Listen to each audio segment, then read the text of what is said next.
Olá, pessoal. Nós estamos começando então aqui a nossa quinta aula do curso sobre a consideração moral dos animais não humanos. Na verdade, sobre o debate em torno da consideração moral dos animais não humanos. E o tema da aula de hoje é o dano da morte para os animais não humanos, como vocês já devem estar vendo aqui no PowerPoint. Então, nós, na verdade, tem duas questões que a gente vai discutir hoje, todas elas relacionadas ao dano da morte. A primeira é se os animais não humanos são prejudicados com a morte, independentemente do sofrimento que ocorre na hora da morte. E, na verdade, investigando essa questão, a gente vai ter que investigar também sobre quais condições a morte é um dano e em quais situações a morte não seria um dano. Né? Então, a gente vai estar avaliando isso não apenas para os animais não humanos, mas para qualquer ser senciente em geral. Uma segunda questão que a gente vai discutir é a magnitude do dano da morte. Né? Ou seja, uma vez que reconhecemos que existem seres que são prejudicados com a morte, como medir o quão prejudicado alguém é com a morte? Por que é necessária essa segunda avaliação? Porque ninguém tem tempo de, por exemplo, salvar todos os seres que precisariam e ninguém conseguiria também viver uma vida inteira sem causar dano, nem indiretamente sem causar mortes. Né? Então, é preciso avaliar quem é mais prejudicado se morrer.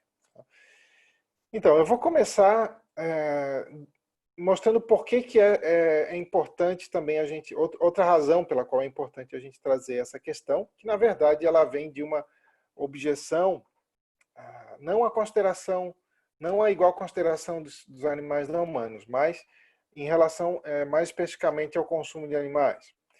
Então, por exemplo, existe esse argumento de que matar os animais não humanos, curiosamente, incrivelmente, poderia estar de acordo com a sua igual consideração.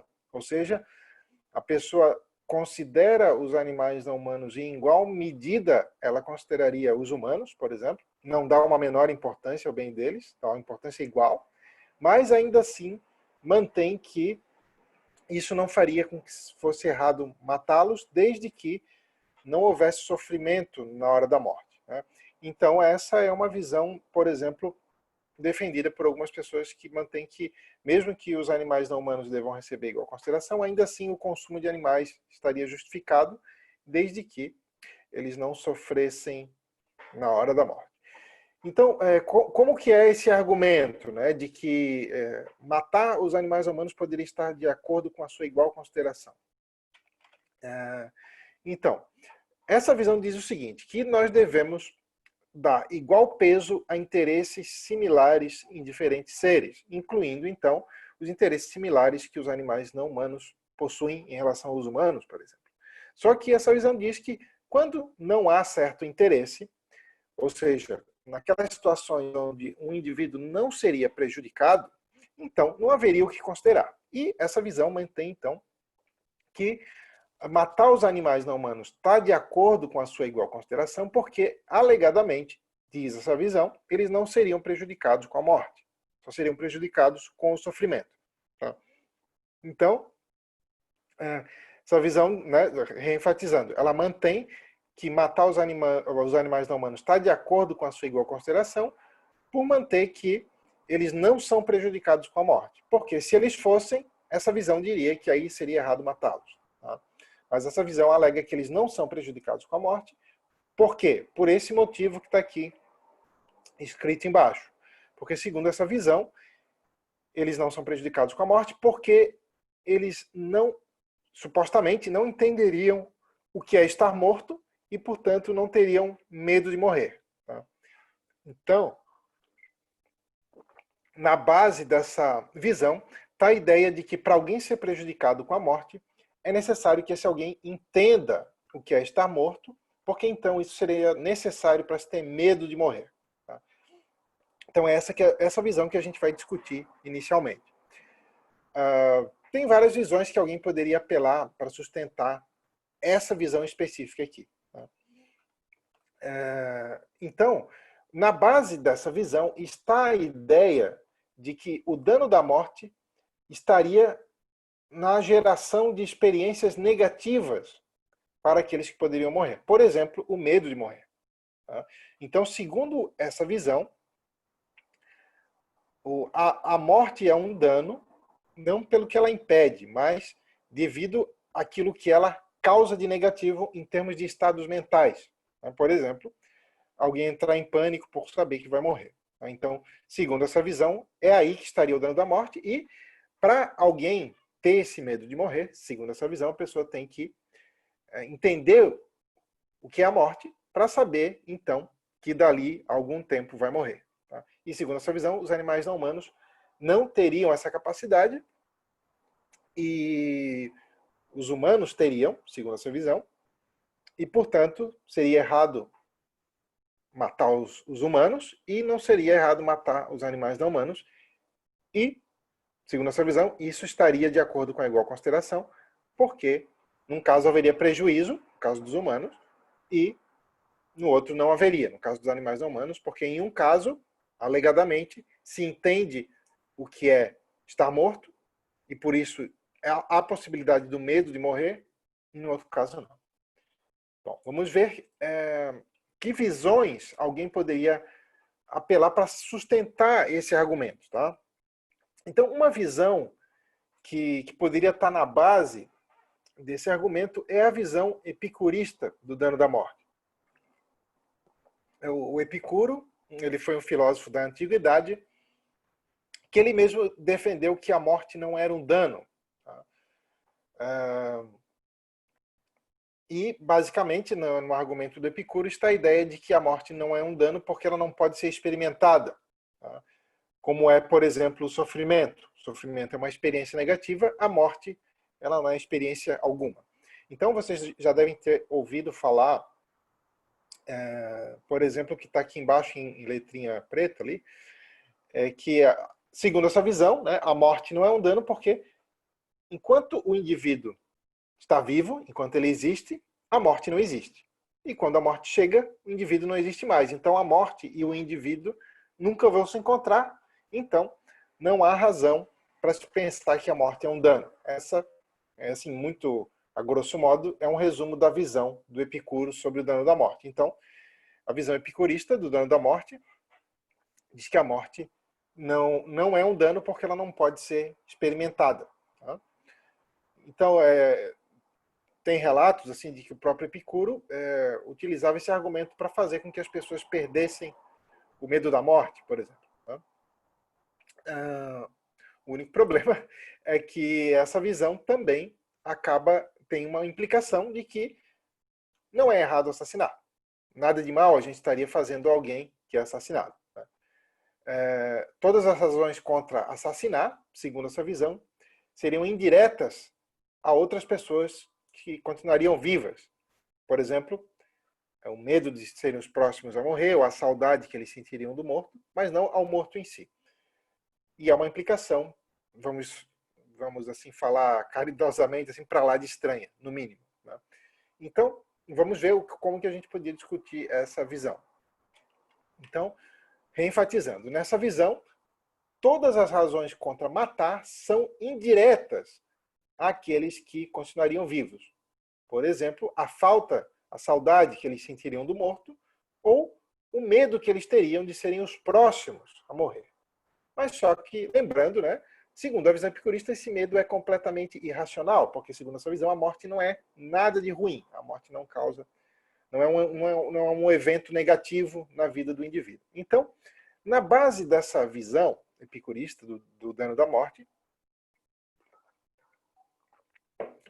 está a ideia de que a única forma de alguém ser prejudicado é com a presença de estados mentais negativos. Por exemplo, o sofrimento. E essa visão do dano da morte, ela é refletida, então, na ideia de que, para alguém ser prejudicado com a morte, ela tem que entender o que é estar morto e entender que ela vai morrer. Por quê? Porque isso é necessário para se ter medo de morrer. Né? Mas lembrando, segundo a visão epicurista do dano da morte, esse medo seria irracional, porque nada de negativo haveria em morrer. Tá? Porque, né, não seria experiência alguma. Tá? Não seria uma experiência negativa, é claro, estamos falando aqui de morte sem sofrimento, né? A visão epicurista do dano da morte ainda reconheceria que temos razões para temer mortes que causariam sofrimento, mas não a morte em si. Então, alguém poderia apelar à visão epicurista do dano da morte para manter que o dano da morte para os animais não humanos, porque supostamente eles não entendem o que é morrer e por isso não têm medo de morrer, então o dano da morte para eles deveria ser avaliado então somente a partir de se houve ou não sofrimento na hora da morte. Então, esse é um argumento que alguém que defende, por exemplo, o consumo de animais, desde que a criação dos animais fosse regulamentada para que eles não sofressem, que nada de errado haveria em matá-los para comer. Essa, por exemplo, seria uma visão a qual alguém que defende o consumo de animais, né, poderia apelar. Bom, um ponto importante antes da gente continuar é que daqui a pouquinho eu vou argumentar que essa visão ela é implausível para explicar o dano da morte, mas vamos supor que ela fosse plausível, tá? Uma implicação importante dela é que ela não serviria para defender a imensa maioria do uso de animais, tá? Seja para consumo, para experimentação, para entretenimento, para vestuário. Por quê? Porque a imensa maioria desses usos envolve causar não apenas a morte, mas sofrimento, né? Então, não serviria para defender, por exemplo, a produção em larga escala industrial de animais para consumo, né? Mas alguém poderia dizer que essa visão poderia ser utilizada para defender lá o que eles chamam daquelas fazendas de carne feliz, etc. Se é que os animais não sofrem mesmo, né, nessas criações. Mas, enfim, supondo que houvesse uma criação onde os animais realmente não sofressem, segundo essa visão, nada de errado haveria em matá-los. Tá? Bom, mas uma outra implicação que é muito importante dessa visão, talvez a mais importante, é que ela não poderia dar base ao especismo no julgamento do dano da morte. Por quê? Ela não poderia ser usada para manter que é correto matar os animais não humanos, mas é errado matar os humanos. Por quê? Porque, segundo a visão epicurista do dano da morte, ninguém, nem humano, nem não humano, ninguém é prejudicado com a morte. Tá? Então, segundo essa visão, todas as razões contra matar seriam indiretas aos que estariam vivos. Nenhum mal seria feito ao morto, seja lá se fosse humano ou não humano. Então, se alguém pretende justificar o uso, por exemplo, o consumo de animais não humanos com essa visão, se ele conseguir, estaria justificado fazer a mesma coisa com humanos. Ok. Principalmente em relação àqueles humanos que não entendem o que é estar morto, né? Vamos falar novamente do caso dos bebês, né? Daqueles humanos, crianças até certa idade, que ainda não entendem o que é a morte, e portadores de certas doenças mentais que os incapacitam de ter esse entendimento, e vítimas de certos acidentes que também afetam a constituição mental e os impede de ter esse entendimento sobre o que é estar morto. Então, segundo essa visão, se ela for plausível, também não haveria nenhum mal feito a esses seres em relação a matá-los. Mas, como eu vou argumentar, parece que temos fortes razões para pensar que essa visão não é adequada para explicar o dano da morte, e eu já vou entrar nesse assunto agora. Tá? Então, só para enfatizar, o epicurismo não sustenta que os humanos são prejudicados com a morte e os animais não humanos não são. Né? Segundo o epicurismo, a morte não é um dano para o morto. Tá? Ninguém é prejudicado com a morte. Então, vamos ver agora umas razões para a gente rejeitar a visão epicurista. Né? Que razões existem contra essa visão? O principal argumento contra essa visão é que se a morte realmente não é um dano, né, se estamos falando novamente, vou enfatizar, a morte que não causa sofrimento, a morte em si. Se a morte não é um dano, então tanto faz morrer antes ou morrer depois. Tá? Tem muitas pessoas que já me falaram, mas eu tenho uma visão epicurista do dano da morte e por isso eu não tenho medo de morrer. Bom, mas essas pessoas normalmente fazem de tudo para se manterem vivas. Tá? Então parece que essas pessoas acabam por concordar que seria menos pior para elas morrer o quanto depois possível, né? Viver o maior tempo possível. Mas se é assim, parece que elas estão reconhecendo que morrer é um prejuízo, né? Senão elas não olhariam para os dois lados ao atravessar a rua, por exemplo. Né? Então eu trouxe aqui um exemplo para a gente entender essa ideia de que parece que se não é assim, tanto faz morrer antes ou morrer depois, se faz diferença, digamos, se é um bem viver o máximo de tempo possível uma vida satisfatória, por exemplo, então parece que a morte é sim um dano. Né? Por exemplo, vamos ver aqui. O exemplo que eu trouxe é assim, o indivíduo A, ele viveu 70 anos muito felizes. Tá? E o indivíduo B, ele viveu apenas 15 anos, que são 15 anos igualmente felizes aos 70 anos que o A viveu. Tá? Vamos supor que nesses anos a mais que o A viveu, né, nos 55 anos a mais que ele viveu, não foram adicionadas mais anos negativos, por exemplo. Foram adicionados só mais anos felizes, tá? Mais tempo de felicidade. Então, sendo que o saldo positivo da vida de A foi imensamente maior do que o saldo positivo de que a vida que o B teve, porque foi muito mais tempo de uma vida igualmente satisfatória. Mas então, esse caso parece mostrar que se a visão epicurista tivesse correta, vamos supor agora que o A e o B morram sem sentir dor, sem nenhum sofrimento. A visão epicurista, se ela tivesse correta, não daria de dizer que o B foi mais prejudicado por viver só 15 anos. Na verdade, não daria de dizer que nenhum dos dois foi prejudicado com a morte. Mas esse exemplo parece mostrar não apenas que ambos foram prejudicados ao morrer, se eles poderiam continuar tendo mais anos satisfatórios pela frente, como parece que o B foi mais prejudicado por ter vivido menos tempo de felicidade. Né? Então, esse exemplo parece sugerir que o dano da morte tem relação, sim, com o tempo e a quantidade de experiências positivas, que é um critério que a gente vai ver lá mais para frente na aula de hoje. Tá? Então, isso parece mostrar que a visão epicurista do dano da morte é completamente inadequada, né? Porque, novamente, se ela estivesse correta, tanto faz nascer para viver um dia ou nascer para viver 70 anos. E parece que não é assim, parece que a gente acredita que quanto mais tempo de uma vida feliz a gente consegue viver, melhor. E que, então, morrer tendo possibilidade de ter mais tempo de vida feliz, seria então um prejuízo. Então, como a visão epicurista do dano da morte mantém que a morte não é um prejuízo, né, então parece que ela é inadequada.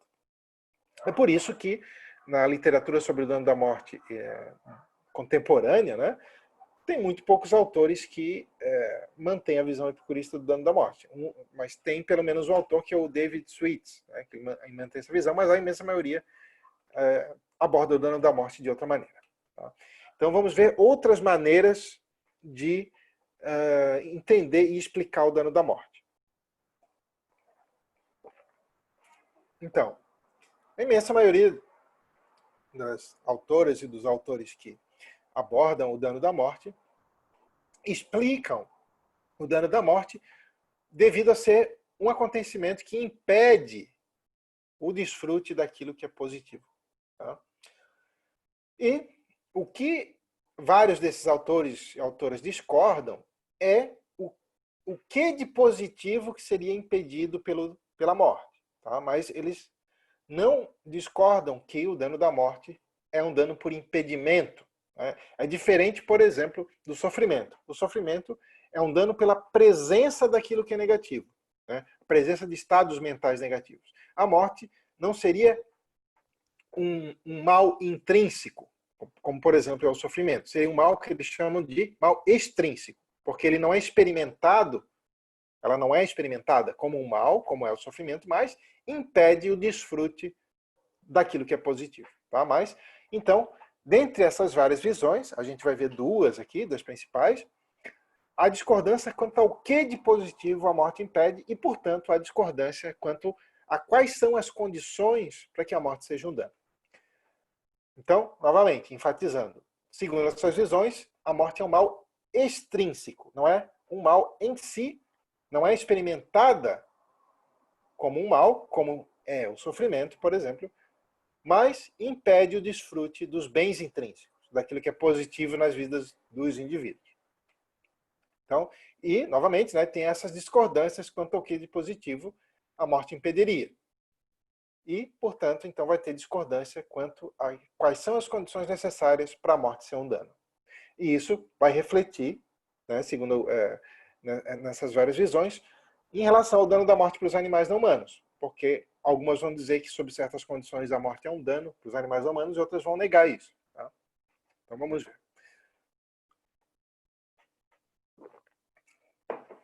Então, basicamente, nós temos duas visões que concordam que a morte é um dano devido ao que ela impede de positivo. Tá? Uma diz que ela impede a satisfação de preferências, tá? E outra diz que ela impede o desfrute de experiências positivas. Inicialmente, quem não conhece muito o debate sobre as teorias do bem-estar, né? Por exemplo, entre o preferencialismo e o experiencialismo, que esse é um caso específico desse debate, parece que essas duas visões estão falando a mesma coisa, mas já vai ficar claro por que não é assim. Tá? Então, só para enfatizar. Estamos falando agora de visões que são diferentes da visão epicurista do dano da morte. Tá? Elas não concordam com a visão epicurista quando ela diz que a morte não é um dano. Elas mantêm que a morte é um dano mesmo que não haja sofrimento na hora da morte, tá? Porque concordam que a morte é um dano devido ao que ela impede de desfrutarmos de positivo. Tá? Só que vamos falar agora de duas visões que discordam quanto ao que de positivo seria impedido com a morte. Uma diz que é a satisfação de preferências e outra diz que seria o desfrute de experiências positivas. Tá? Então vamos chamar assim de visão preferencialista e de visão experiencialista. Vamos falar primeiro aqui da visão preferencialista. Tá? É a visão que diz que o dano da morte, na verdade, o preferencialismo é uma visão geral sobre o bem-estar, né? Quando que alguém é prejudicado e beneficiado, e diz que alguém é beneficiado quando satisfaz uma preferência e é prejudicado quando uma preferência não é realizada. Então, vamos aplicar essa visão ao dano da morte. O preferencialismo diz que a morte é um dano porque impede a satisfação de preferências. E nós vamos ter duas variantes aqui do preferencialismo. Tá? Uma vai dizer que as preferências que a morte frustra, quando a morte é um dano, são as preferências orientadas para o futuro. Depois a gente já vai ver outra variação que nega isso. Tá? Então, a forma mais comum de preferencialismo e em como abordar o dano da morte diz que a morte é um dano quando ela impede a satisfação de preferências orientadas para o futuro. Por exemplo, o Peter Singer, um filósofo bem conhecido, né, da ética, mantinha essa visão. Atualmente ele já não mantém mais, ele já explica o dano da morte em relação, baseado numa teoria experiencialista. E por isso ele mudou a visão dele em relação ao dano da morte para os animais não humanos, nesse último livro dele, O Ponto de Vista do Universo. E vocês já vão ver como que essa visão, em comparação à outra, enxerga o dano da morte para os animais não humanos. Né? Então,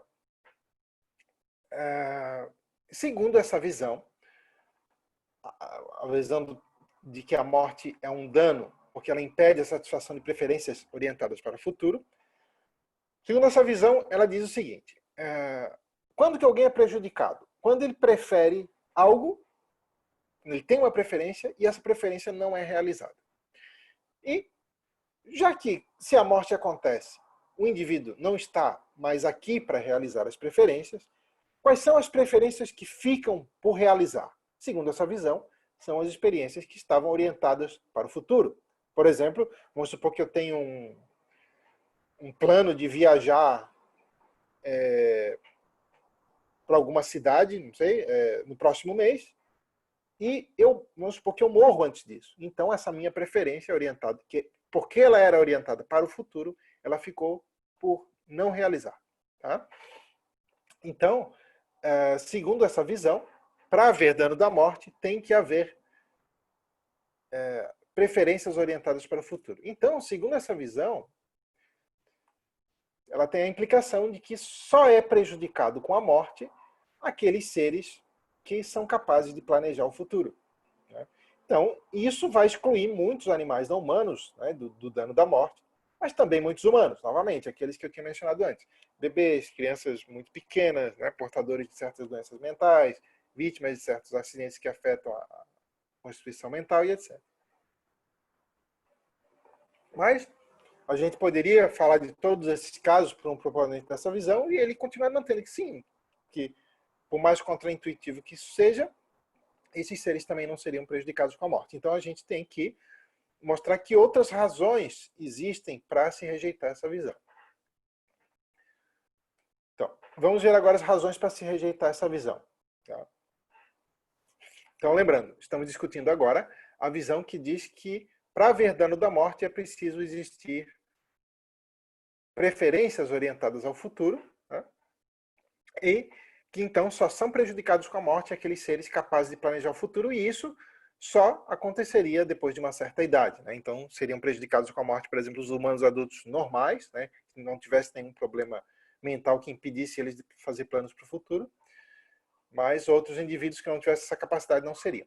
Uma razão, vamos ver duas razões, uma só, desculpa, uma razão central para rejeitar essa visão. É que é o seguinte, quando alguém faz um plano, faz um plano qualquer, né? Normalmente é um plano orientado para o futuro, né? Se é um plano, é orientado para o futuro.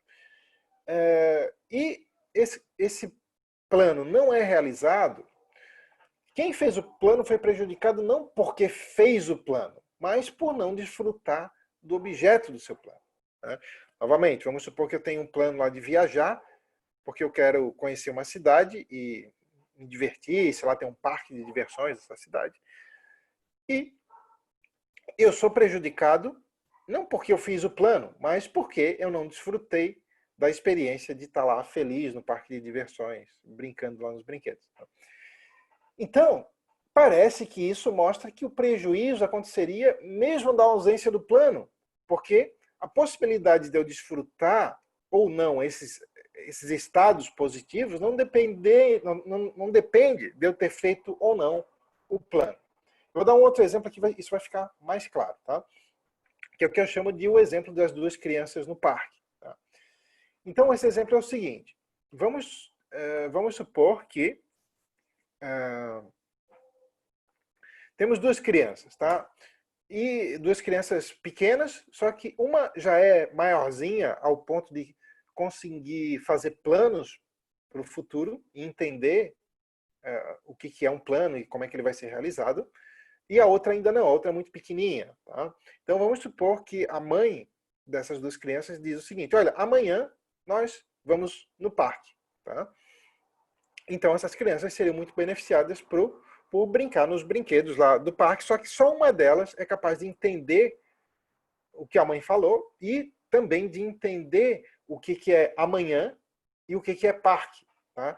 Então, só uma das crianças faz, então, o plano de ir no parque amanhã. A outra não entende. Mas a outra também iria e vamos supor que elas se divertiriam na mesma medida. Elas ficariam igualmente felizes por ir no parque. Tá? Mas vamos supor que, infelizmente, acontece uma tragédia e as duas crianças morrem hoje. Tá? E as duas, então, não vão no parque amanhã. E parece que as duas são prejudicadas igualmente. Por quê? Porque não chegam a desfrutar do prazer de ir no parquinho. Tá?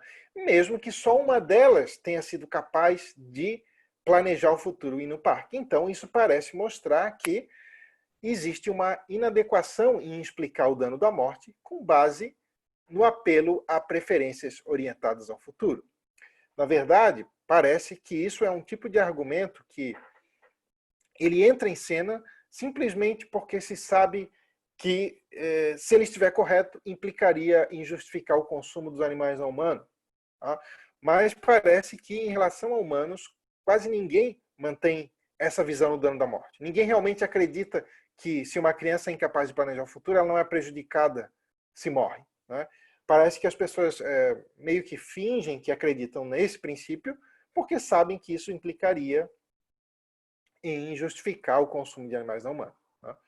Mas então isso parece sugerir que essa visão não é, assim, digamos, que o critério que ela adota não é plausível para explicar o dano da morte, porque se não soubéssemos que ela implica em justificar o consumo de animais, então que não aceitaríamos esse critério, né? E esse exemplo das duas crianças no parque parece sugerir fortemente que o prejuízo que a morte causa está no não impedimento, na não satisfação, no não desfrute de certos estados positivos.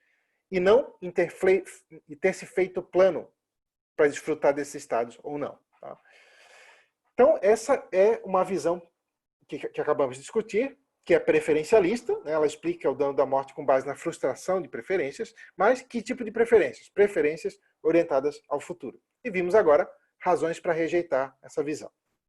Vamos ver agora uma variação na posição preferencialista, que diz que continua mantendo que o dano da morte está em frustrar preferências, tá? Mas que não precisa ser uma preferência orientada para o futuro. Segundo essa visão, na verdade, dentro dessa segunda visão tem duas subdivisões, tá?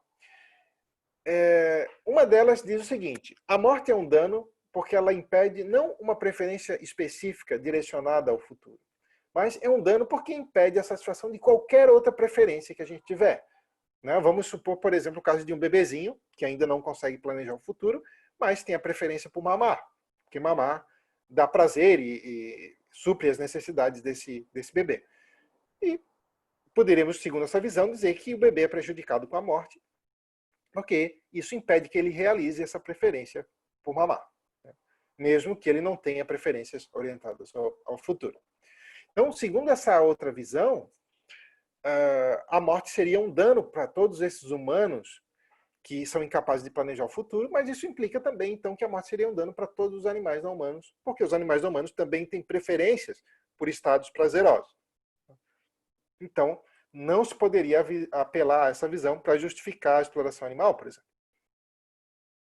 E tem uma outra variação da visão preferencialista do dano da morte, que diz o seguinte: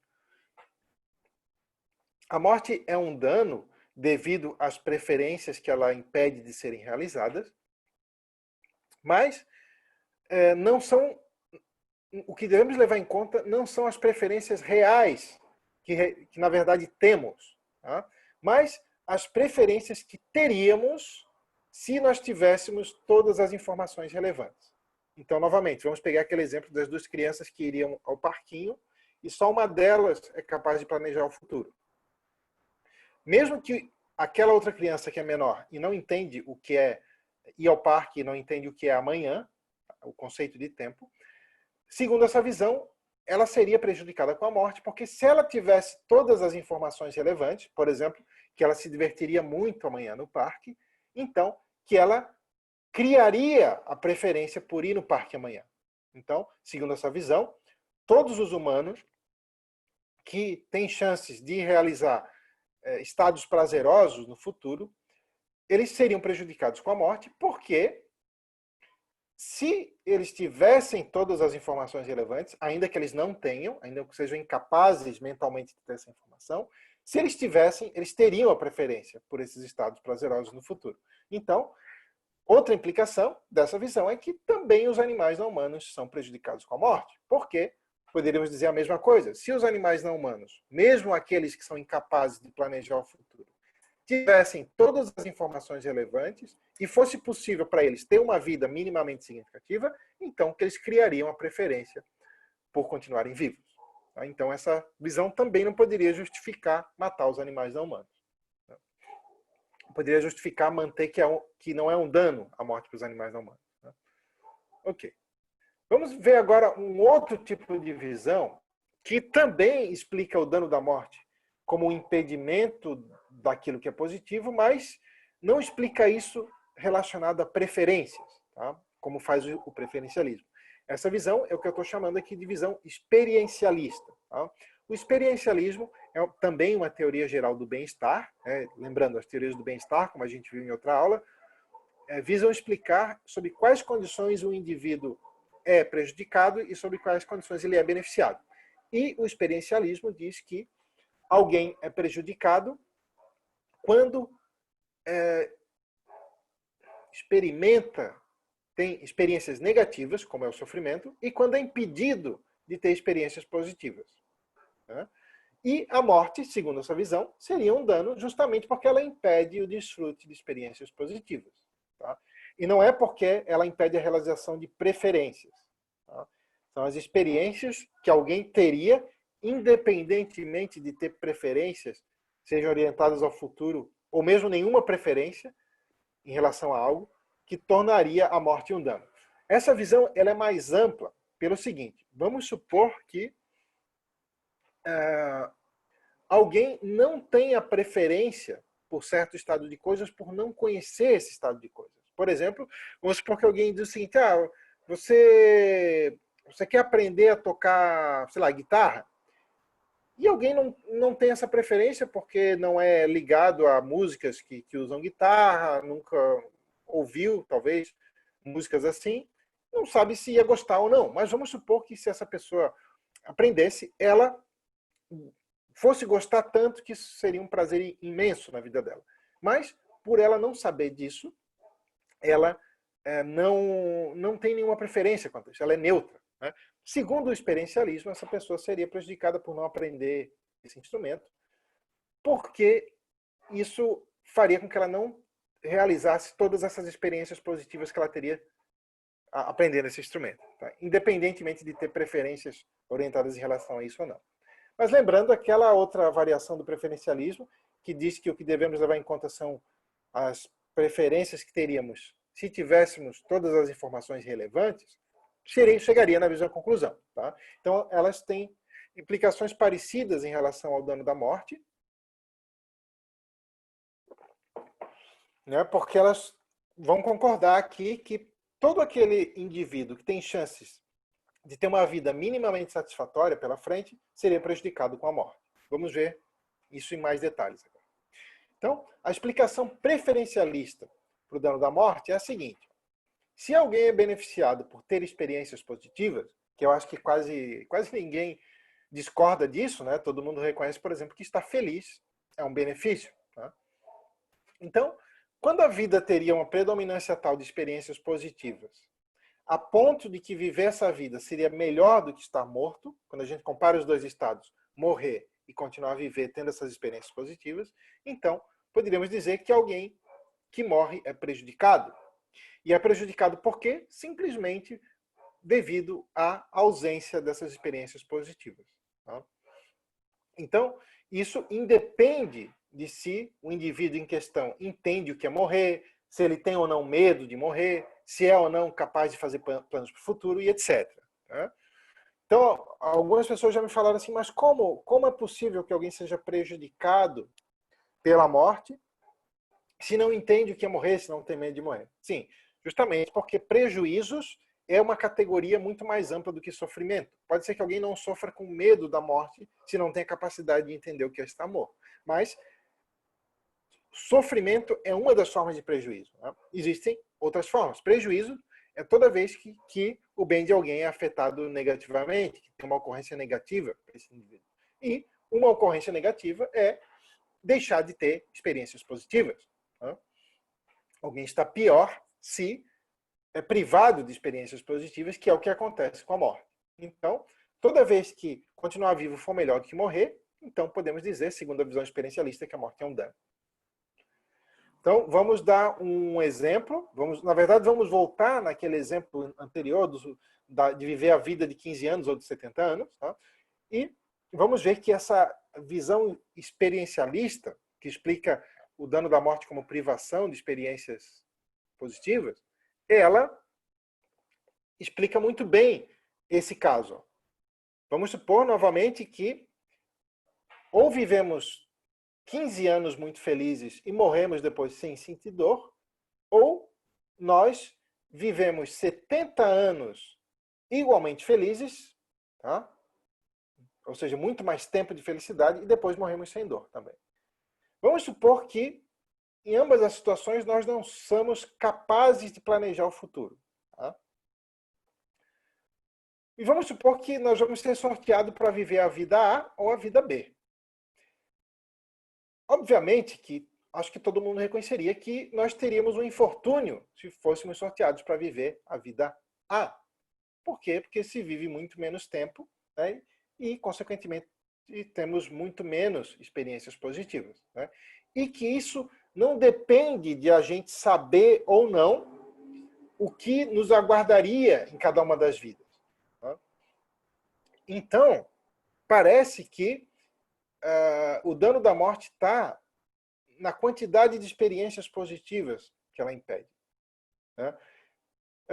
Então, por que o tempo e a quantidade de experiências positivas é relevante? Porque, se não fosse, seria completamente irracional a escolha por tentar viver mais tempo uma vida feliz. Que deveríamos, por exemplo, atirar uma moedinha, dizer, será que eu me mato agora ou será que eu continuo a viver assumindo aqui que eu tenho uma vida feliz? Tá? Então, novamente, por que isso é uma razão para se manter que a visão experiencialista explica bem o dano da morte? Porque, para a gente conseguir avaliar, comparando aqui a vida A e a vida B, a gente só consegue avaliar em qual das situações a gente teve sorte ou teve azar, se a gente foi sorteado para viver ou uma ou outra, se a gente concorda que o dano da morte é devido ao impedimento de experiências positivas. Porque em ambas as situações, nós não temos a capacidade para fazer planos para o futuro. E nem para ter nenhuma preferência. Tá? Ok. Então, essa visão, ela tem um poder explicativo do dano da morte muito amplo. Né? Parece que ela explica muito bem quando a morte é um dano e quando a morte não é um dano. Isso é muito interessante também. Então, agora nós vamos ver umas implicações práticas e o tamanho do poder explicativo dessa concepção do dano da morte enquanto impedimento do desfrute de experiências positivas. Tá? Primeira implicação é que ela consegue explicar quando a morte é um dano. Né? Nessa concepção, para um indivíduo ser prejudicado com a morte, basta que seja melhor para esse indivíduo continuar vivo. A gente compara dois estados, morrer agora ou continuar vivo, e a gente pode pensar, para esse indivíduo seria melhor continuar vivo. Então, ele é prejudicado com a morte. Independentemente dele entender o que é a morte ou não. Ele ter medo de morrer ou não, e etc. Ser capaz de planejar o futuro ou não, etc. E é por esse motivo que a gente normalmente pensa que se alguém morre jovem, isso é pior do que se ele tivesse morrido idoso depois de uma vida feliz. Por quê? A maneira de explicar isso é que a quantidade de experiências positivas que não chegaram a acontecer foi muito maior. Tá? Então, essa visão consegue explicar bem por que é pior, comparando duas vidas igualmente felizes, por que é pior morrer antes do que morrer depois. E, importante, antes de eu entrar nesse outro assunto, essa visão, então, ela mantém que todos os animais não humanos que têm condições de ter uma vida minimamente significativa pela frente são prejudicados com a morte, independentemente de serem ou não capazes de planejar o futuro, de entender o que é a morte, de ter medo de morrer, de haver ou não sofrimento na hora da morte, etc. Tá? E essa visão consegue explicar muito bem quando que a morte não é um dano, ou quando ela é um dano menor do que continuar vivo. Tá? Que é quando as experiências negativas futuras que alguém teria fossem numa quantidade superior tal, sei lá, muito maior, em comparação às experiências positivas, onde faria sentido a gente dizer que, poxa, nesse caso, por mais ruim que seja a morte, é menos pior do que continuar vivo para ter todo aquele sofrimento extremo. Tá? Quando a morte, digamos, é um alívio. Né? Então, essa visão também consegue explicar sobre quais condições é isso. E quando as experiências negativas futuras fossem numa quantidade X a mais do que as positivas, onde, do ponto de vista do indivíduo que vive aquela vida, ele se sentiria aliviado se ele morresse. E, é claro, não houvesse nenhuma outra maneira de eliminar essas experiências negativas e ele ter uma vida minimamente significativa. Ok. Então, essa visão também consegue explicar qual é o problema com aquelas outras visões que dizem que os animais não humanos não são prejudicados com a morte, porque eles não entendem o que é morrer, supostamente. Talvez entendam, não sabe. E por isso não teriam supostamente o medo da morte. Porque essas visões confundem ser prejudicado e ter consciência do prejuízo que terá. Como a gente viu, para alguém ter consciência do prejuízo que vai ter com a morte, precisa entender o que é a morte. Mas, para ser prejudicado com a morte, não é necessário ter esse entendimento, é necessário apenas que seja privado das experiências positivas, da vida significativa que ele teria se continuasse vivo. Tá? Então, essa concepção do dano da morte como impedimento das experiências positivas parece sugerir, então, que o dano da morte, tá, ele é melhor explicado a partir dessa privação, dessa perda das experiências positivas. Então, muito importante, o dano da morte não acontece devido à perda da vida biológica. Tá? Como a gente viu, ela é melhor explicada devido ao impedimento do desfrute de experiências positivas. E, para alguém ter experiências, né, é preciso ser senciente, porque ser senciente é justamente ter a capacidade de ter experiências positivas e negativas. Né? Então, essa visão explica por que apenas os seres sencientes podem ser prejudicados com a morte. Tá? Essa visão, muito importante, ela não vai implicar, por exemplo, que plantas, fungos, bactérias, qualquer outros seres não sencientes são prejudicados com a morte. Não, ela diz que se o dano da morte está em perder experiências positivas, perder a oportunidade de ter experiências positivas, então, para alguém ser prejudicado com a morte, ele tem que ser um indivíduo senciente. Tá?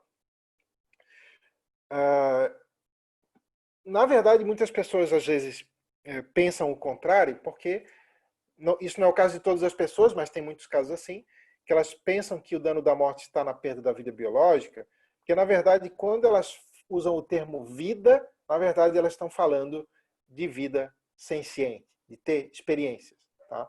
Na verdade, quando se fala, mas o fulano perdeu a vida, o que isso quer dizer, na verdade, é que perdeu a capacidade de experiências. Eu vou dar um exemplo, que é o exemplo que eu chamo do exemplo do logro, que é o seguinte. Vamos supor que aparece sei lá, um alienígena que ele diz que ele consegue fazer com que exista vida após a morte. Tá? E alguém muito animado com isso, porque quer muito continuar a viver, pergunta, você pode me dar essa vida após a morte? E vamos supor que o alienígena, que tem uma alta tecnologia, ele fala, sim, eu posso. Só que vai custar caro, vai custar 500 mil. Então essa pessoa trabalha feito louco e arruma dinheiro, pede emprestado, consegue arrumar os 500 mil para entrar na máquina lá do alienígena para ter vida após a morte. Tá? E aí, vamos supor que depois que ele dá os 500 mil, ele fala, então aqui está o seu passaporte para a vida após a morte e quando você morrer, você vai continuar aí vivo nessa forma aqui que eu dei. E quando a pessoa abre o cartão do passaporte, tá que ela vai continuar vivo apenas biologicamente, como um ser não senciente, como um cogumelo, por exemplo. Né? E a pessoa, porra, me logrou, cara. Devolve meu dinheiro. Não, você queria vida após a morte, e vida é isso, é vida biológica. Então, isso mostra que quando as pessoas falam em vida, tá? Perdeu a vida, né?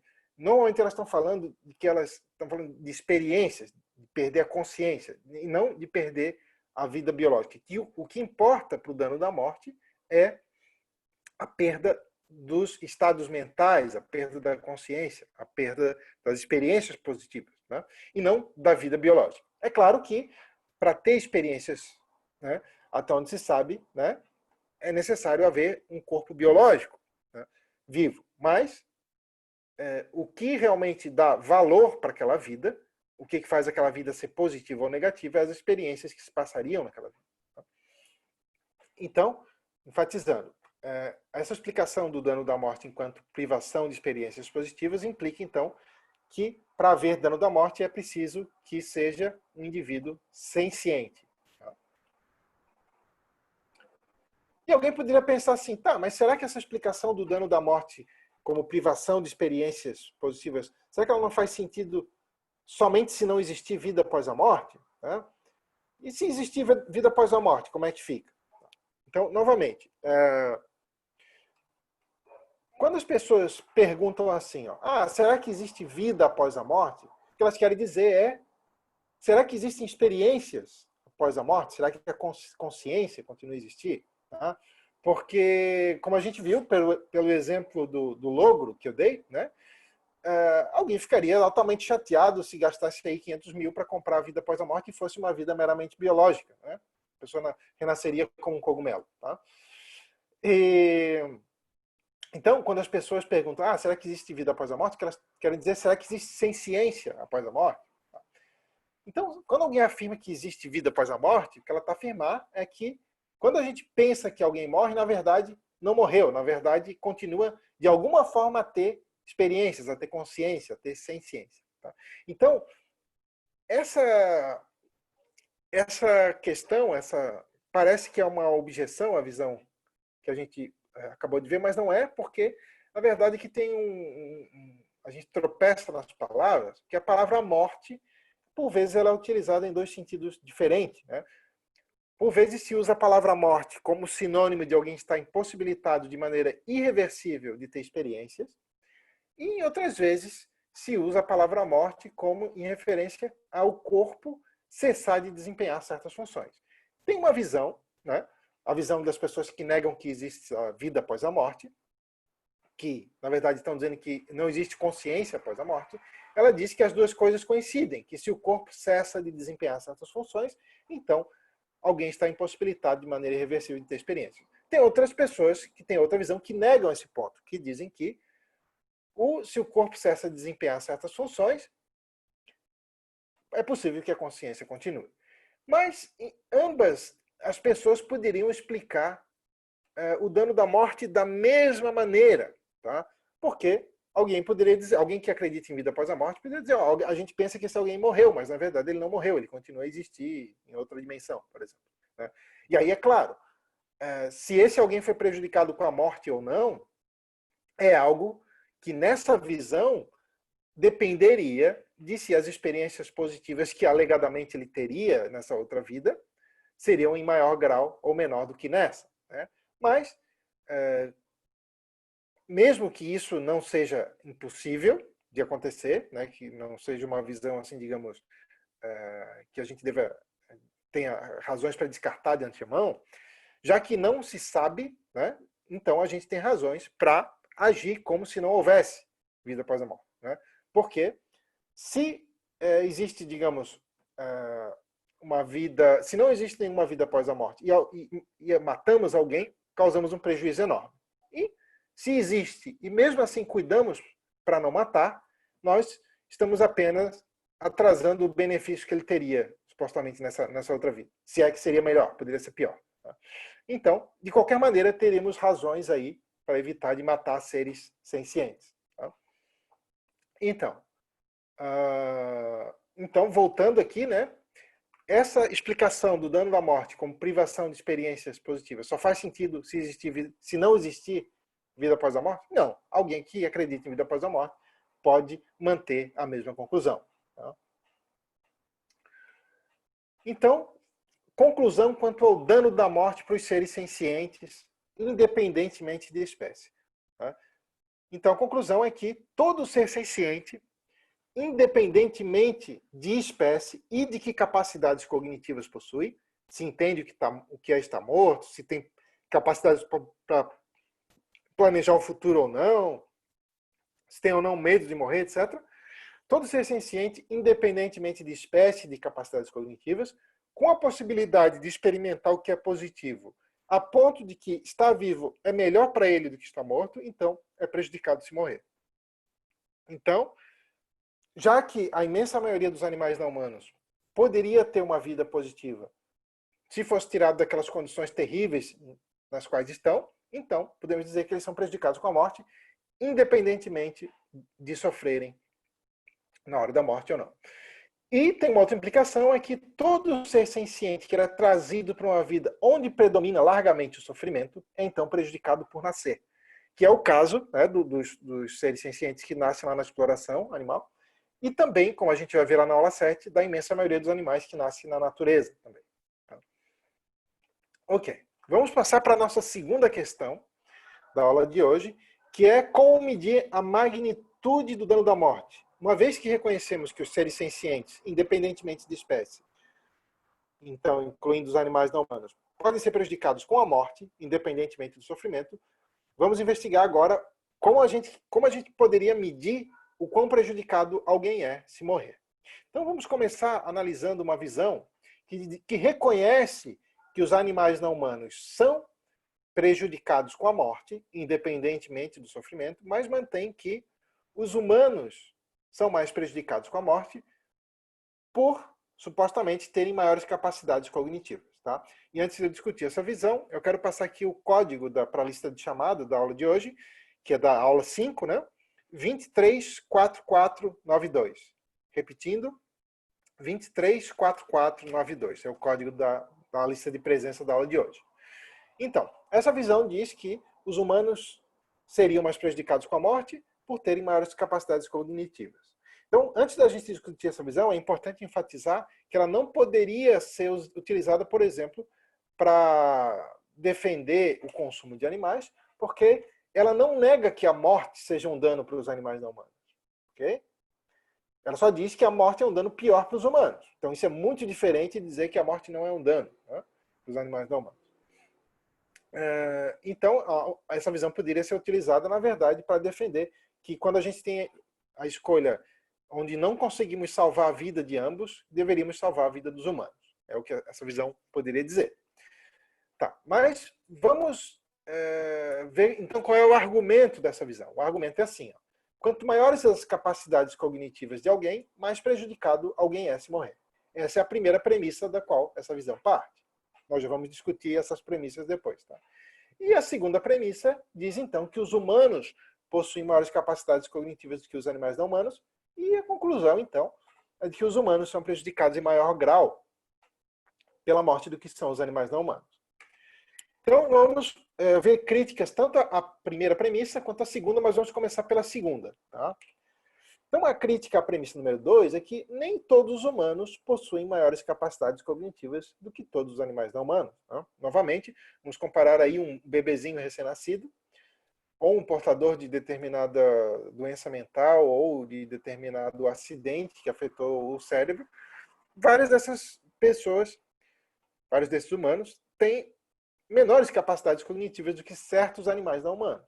Então, segundo essa visão, esses animais não humanos seriam mais prejudicados com a morte do que esses humanos. Então, essa visão, se ela estiver correta, ela não poderia defender essa tese, essa conclusão, de que os humanos são necessariamente mais prejudicados com a morte do que os animais não humanos. Que todo humano é mais prejudicado com a morte do que todo animal não humano.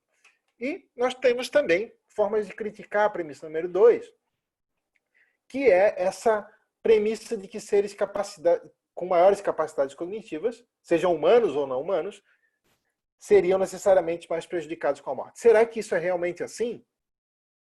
Por quê? Por que seria? Né? E nós temos uma razão para pensar que não tem nenhuma relação com ter maiores capacidades cognitivas e ser necessariamente mais prejudicado com a morte. E a explicação vem exatamente daquela visão que a gente viu antes, da explicação do dano da morte, com base na privação de experiências positivas. Tá? Porque se o dano da morte ele é melhor explicado em termos da privação de experiências positivas que alguém teria se continuasse vivo, então essa quantidade de experiências positivas que alguém teria se continuasse vivo não depende em grau algum das capacidades cognitivas que alguém tem. Né? Vamos ver novamente o caso do bebezinho. Né? O bebezinho, se ele tem o potencial para viver ali uma vida, se é um bebê humano, né, de, sei lá, até uns 80 anos. Então, se ele morre agora, ele é privado de ter uma quantidade gigantesca de experiências positivas. E isso não depende em grau algum se ele tem ou não certas capacidades cognitivas. Então a gente aí tem uma forte razão para botar um grande ponto de interrogação nessa ideia de que a morte é um dano dependente das capacidades cognitivas que alguém tem. Então, vou ler um resuminho sobre isso tudo que eu falei. Ó. Se a morte é um dano porque impede o desfrute do que é positivo, então, quanto mais desfrute é impedido, maior é o dano da morte. Né? Isso é uma implicação necessária da explicação do dano da morte enquanto perda do desfrute do que é positivo. E a quantidade de experiências positivas que alguém ainda teria para desfrutar não depende do grau de capacidades cognitivas que esse alguém tem. Citei o exemplo do bebê, né? Mas isso se aplica também aos animais não humanos. E tem um outro aspecto. Até agora eu falei das experiências positivas que alguém ainda poderia desfrutar no futuro, se não morresse. Mas tem um outro aspecto que é o seguinte. Se a justiça na distribuição de um bem é algo que importa, tá? Então, quanto menos alguém desfrutou de experiências positivas na vida até agora, parece que mais prejudicado é se morrer. Né? Ou seja, quanto mais alguém teria para desfrutar pela frente e morre, mais prejudicado é se morrer. E quanto menos desfrutou até agora, também mais prejudicado é se morrer agora. Depois a gente já vai ver esses parâmetros em detalhes. Tá? E isso também, o quanto alguém desfrutou até agora de experiências positivas, não depende, em grau algum, das capacidades cognitivas desse alguém. Então, parece que o grau de capacidades cognitivas não é relevante para saber a magnitude do dano da morte. Então, aquela visão de que diz que os humanos são mais prejudicados com a morte que os animais não humanos, ela não se sustenta por duas razões. Tá? Primeiro, porque existem animais humanos que têm uma menor capacidade cognitiva do que certos animais não humanos, e porque temos razões para rejeitar que a complexidade mental, as capacidades cognitivas, seja relevante para determinar o quanto alguém seria prejudicado com a morte. Tá? Então a gente vai ver um outro critério aqui que parece que se segue diretamente da explicação do dano da morte enquanto privação de experiências positivas, que é o critério para medir a magnitude do dano da morte, que são os anos de vida ajustados à qualidade, que a gente chama abreviadamente de AVAX. Tá? Em inglês, a sigla é Quality Adjusted Life Years, né, que seria QALY. Tá? E aqui, então, nós vamos chamar de anos de vida ajustados à qualidade. O que diz esse parâmetro? Né? Que diz o seguinte, quanto mais, se o dano da morte está na perda de no impedimento do desfrute de experiências positivas, então, quanto mais desfrute alguém teria ainda pela frente, teria ainda para viver, mais prejudicado é se morrer. E quanto menos desfrute viveu até agora, mais prejudicado é se morrer. Tá? Então, essa visão, ela podemos incluir nela dois parâmetros, um relacionado ao futuro e outro relacionado ao passado, invertido, né? Ou seja, em relação ao futuro, quanto mais pela frente alguém teria para desfrutar, mais prejudicado é se morrer. Em relação ao passado, quanto menos desfrutou até agora, mais prejudicado é se morrer. Então, vamos dar um exemplo de aplicação desse critério dos AVAX. Né? Normalmente, a gente acredita aí que se a gente está falando de vidas igualmente positivas, então é pior morrer aos 10 anos de idade do que morrer aos 80. Né? A menos que estivéssemos falando aí de vidas negativas, né? que tem sofrimento extremo. Mas vamos supor aqui vidas minimamente satisfatórias. Né? Então, tem no mínimo duas maneiras de explicar o porquê é pior morrer aos 10 anos do que morrer aos 80, numa vida satisfatória. Uma das explicações é pelo futuro. Né? A criança de 10 anos, normalmente, ela teria muito mais ainda para desfrutar do que a pessoa que morreu aos 80, já desfrutou muito mais. E uma outra apela ao passado. Né? A criança é mais prejudicada, se morrer até agora, não somente porque ela teria mais para desfrutar, mas porque ela desfrutou menos até agora. Né? Então, nesse segundo sentido, que apela ao passado, a força das razões para a gente salvar a vida de alguém vai ser guiada por aquele princípio de dar mais para quem tem menos. Né? Ou seja, priorizar quem viveu, quem desfrutou menos até agora. Tá? Então, é importante a gente entender por que a gente está falando aqui nos AVAX de desfrute, e não apenas do tempo de vida. Porque, na verdade, os AVACs trabalham com duas grandezas. É os anos de vida ajustados à qualidade, ou seja, é multiplicado o tempo pelo nível de bem-estar. Tá? Então, vamos dar um exemplo aqui para a gente entender por que é importante inserir os níveis de bem-estar e não apenas o tempo. Tá? Então, vamos supor ali novamente dois indivíduos, o A e o B, e até agora eles desfrutaram igualmente, seja em tempo e intensidade, eles tiveram até agora o mesmo tempo de vida, uma vida igualmente satisfatória. E que o A teria 20 anos pela frente e o B teria 5 anos somente. Se a gente levar em conta só o tempo de vida, a gente ia dizer, então se o A morrer agora, ele é mais prejudicado com a morte, né? Porque ele teria mais tempo para viver. Mas vamos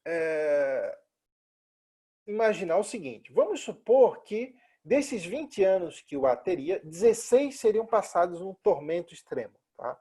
Ele teria uma vida que é um sofrimento intenso devido, sei lá, ser capturado e ficar sob tortura, ou sofrer um acidente que faria ele ter dores terríveis, nunca mais se mexer, etc.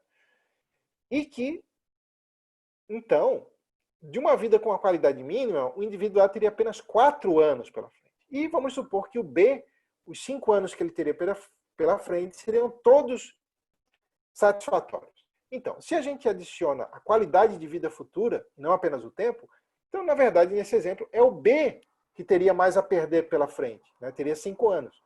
E não o A, que ele teria só 4 anos, apesar de viver 20. Tá? Então, por isso que é importante multiplicar o nível de bem-estar pelo tempo. E a mesma coisa vale em relação aos anos de vida ajustados à qualidade, aos AVACs passados. Né? Vamos imaginar agora dois indivíduos, o C e o D, e que eles teriam pela frente 30 anos de vida igualmente satisfatórios. Tá? Então, em relação aos AVACs futuros, eles estão na mesma situação, eles estão na situação igual.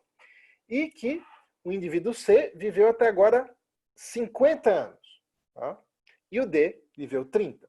Novamente, se a gente levasse em conta apenas o tempo, a gente poderia dizer, então, que o D é mais prejudicado se morrer, porque ele viveu menos.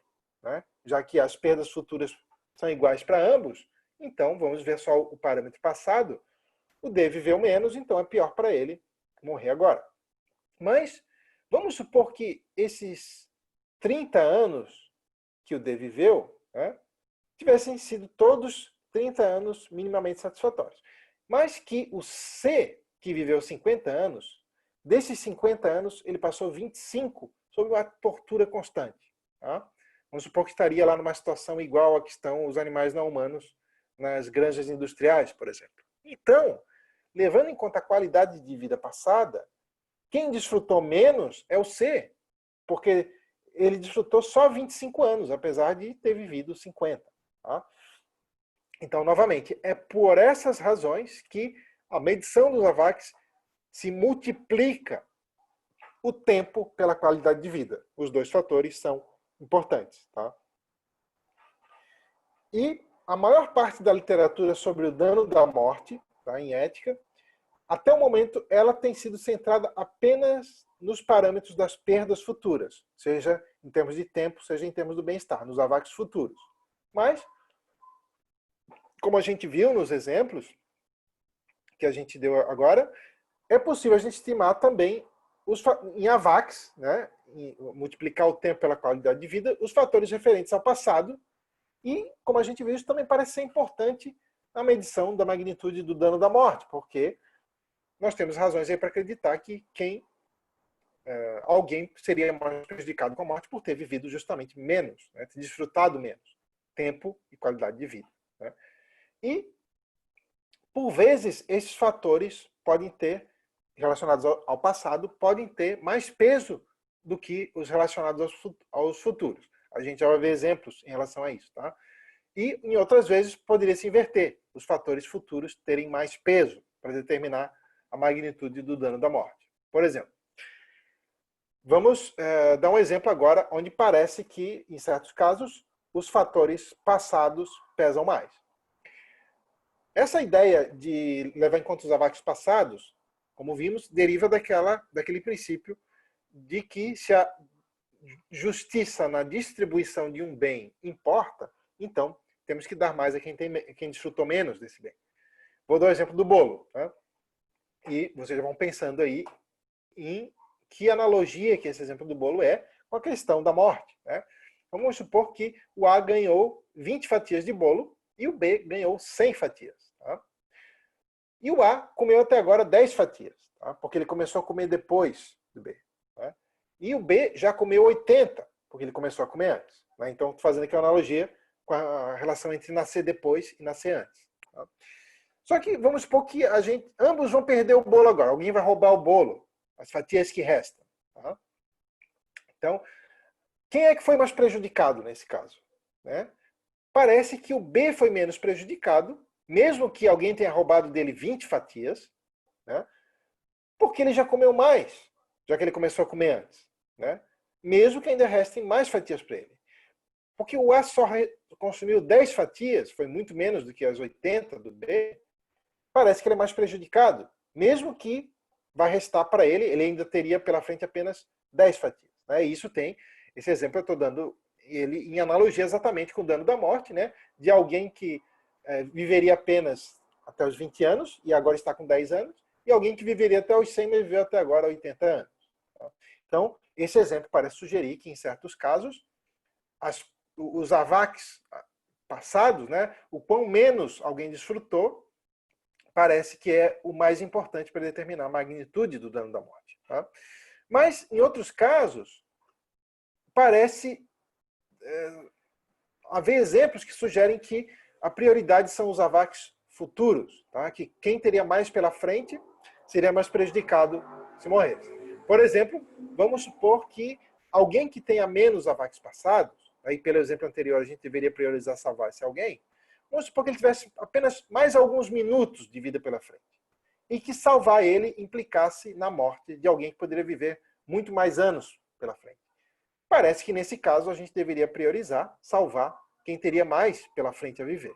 Então, esses dois exemplos parecem sugerir então que o mais razoável é a gente levar em conta tanto os avacs passados quanto os futuros e que o peso desses fatores ele é variável. Em certas situações pesa mais as perdas futuras e em certas situações pesa mais o quanto alguém desfrutou até agora. Tá? Então, qual é a implicação disso tudo, dessa teoria dos avacs, para o dano da morte em relação aos animais não humanos? A implicação principal, deixa eu ver se eu botei algum detalhe aqui, botei, é que o dano da morte não pode ser medido com base nem na espécie, nem nas capacidades cognitivas. Tá? E que, já que a imensa maioria das mortes dos animais não humanos ela é extremamente prematura, seja na exploração, seja na natureza, como a gente vai ver na aula 7, então temos aí uma razão para considerar que os animais não humanos não é que eles são apenas prejudicados com a morte um pouco. Eles são muito... O dano da morte para eles, normalmente, é um dano gravíssimo. Tanto pelo pouco que eles chegam a desfrutar de experiências positivas, quanto pelo muito que eles poderiam desfrutar, e isso não ocorre. Tá? Então, a teoria dos avacs mostra que os animais não humanos são prejudicados com a morte em alto grau e que não podemos dizer que os humanos, né, os animais humanos, são prejudicados em maior grau do que os animais não humanos. Então, essa visão, se ela for adequada para explicar a magnitude do dano da morte, ela não pode dar base a uma visão especista do dano da morte. Não poderíamos dizer que os animais não humanos são menos prejudicados com a morte. Na verdade, nós teríamos que ver caso a caso quem que perderia mais avacs futuros e quem desfrutou mais ou menos de avacs passados até agora. Né? E isso não depende da espécie nem das capacidades cognitivas. Então, a visão dos avacs não pode ser usada para sustentar nem que humanos são mais prejudicados com a morte e nem de que seres com maior capacidades cognitivas são mais prejudicados com a morte, sejam humanos ou não humanos. Tá? Vamos ver uma última visão em relação ao dano da morte, tá? Que é uma visão que algumas pessoas apelam a essa visão para defender que seres com maiores capacidades cognitivas seriam mais prejudicados com a morte. e que, então, os humanos seriam mais prejudicados com a morte, que é a visão da abordagem dos interesses relativos ao tempo, que está aí na obra do Jeff McMahon, que é principalmente nesse livro The Ethics of Killing, né? A ética do matar. O McMahon, ele não utiliza essa visão para defender um ponto de vista especista. Tá? Ele não defende que os humanos são necessariamente mais prejudicados com a morte do que os animais não humanos. Ele defende que seres com maiores capacidades cognitivas são mais prejudicados com a morte do que seres com menos capacidades cognitivas. Tá? Independentemente de serem humanos ou não humanos. Mas uma coisa importante é que o McMahon, né, que é o proponente aí que eu estou chamando de AIRT, né, que é a abreviação de abordagem dos interesses relativos ao tempo, ele reconhece que os animais não humanos são bastante prejudicados com a morte. Tá? Só que ele mantém que seres com maiores capacidades cognitivas são prejudicados em maior grau. Então vamos discutir essa visão agora. Então, segundo a abordagem dos interesses relativos ao tempo, a visão do Jeff McMahon, o dano da morte ele não deveria ser medido apenas em termos de AVAX. Né? Os AVAX medem isso aqui, ó, o desvalor do qual alguém é privado se morrer. Né? Que a gente viu que leva em conta fatores passados e futuros. Segundo o McMahon, isso é importante também. Os AVAX são importantes, mas eles teriam que ser multiplicados pelo quão conectado psicologicamente alguém estaria com o seu eu futuro. A gente já vai ver em detalhes o que é isso. Isso aqui eu vou chamar então de conexão psicológica ao longo do tempo.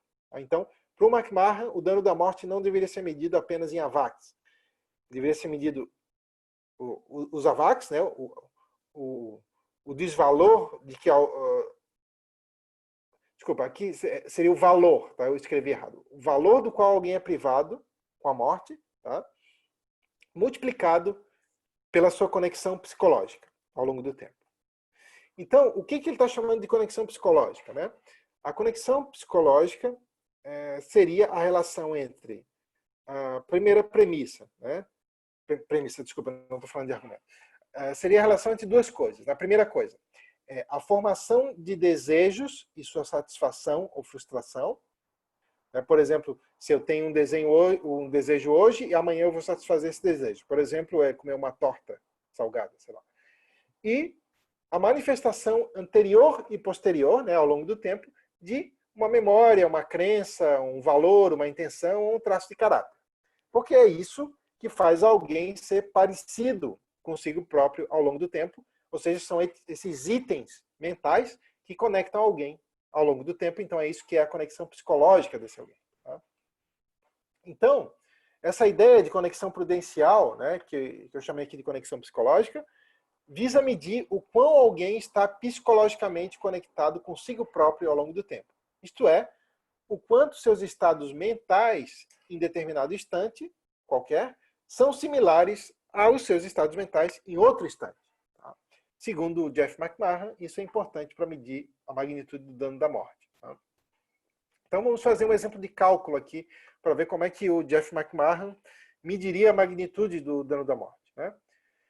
Então, vamos supor novamente os indivíduos A e B, e vamos supor que a gente aplicou o cálculo dos AVAX, tanto relacionados aos fatores passados quanto futuros, tá?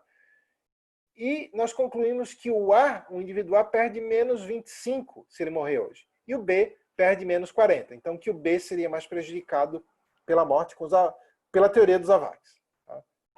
Levando em conta fatores passados e futuros. Por exemplo, vamos imaginar que o A já viveu mais, né? E também teria menos para viver pela frente. Então, tanto em relação aos fatores passados quanto os futuros, o B perderia mais, seria mais prejudicado com a morte, segundo os AVAX. Mas, vamos supor que dos conteúdos mentais que o A tem agora, todos eles continuariam com ele amanhã. Os traços de caráter, as intenções, os desejos, as memórias. Mas vamos supor que o indivíduo B ele passaria por uma experiência transformadora, né? Aquelas experiências que o indivíduo muda a vida dele toda, muda os valores, né? os desejos, o estilo de vida, os traços de caráter. Então, e que dos conteúdos mentais que o B tem agora, apenas metade vão continuar com ele amanhã, se ele continuar vivo. Então, segundo o Jeff McMahon, para a gente medir a magnitude do dano da morte, a gente não tem só que avaliar os AVAX. esse menos 25 e o menos 40? A gente tem que multiplicar isso pela conexão psicológica. E como a conexão psicológica do A seria completa, a gente vai multiplicar o menos 25 dele por 1. Então, o dano da morte para ele é menos 25.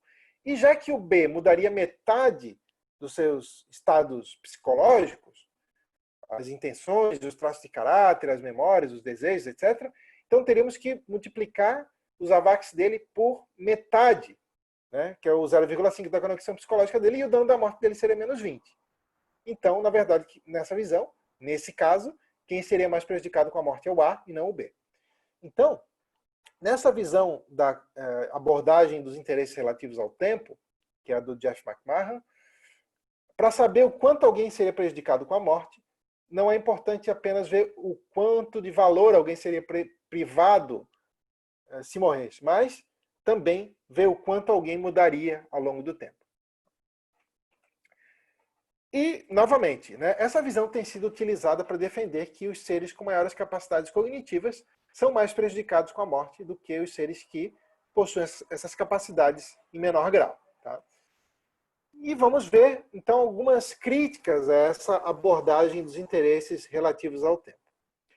Antes da gente entrar nas críticas, importante, né? A abordagem dos interesses relativos ao tempo não diz que os animais não humanos não são prejudicados com a morte, nem diz que eles são pouco prejudicados com a morte. Tá? O Jeff McMahon não diz isso. Ele reconhece que eles são prejudicados com a morte e que são bastante prejudicados com a morte. Só diz que seres com maiores capacidades cognitivas, sejam humanos ou não humanos, são mais prejudicados com a morte do que seres com menores capacidades cognitivas. Então, essa visão não poderia dar base a uma visão especista em relação a matar. Tá? Mas vamos ver críticas em relação a essa visão. Uma primeira crítica que eu vi lá na tese de doutorado da Kátia Faria, eu coloquei ali que é essa tese, né, que é sobre a questão do sofrimento e das mortes dos animais em decorrência dos processos naturais, que a gente vai ver lá na aula número 7.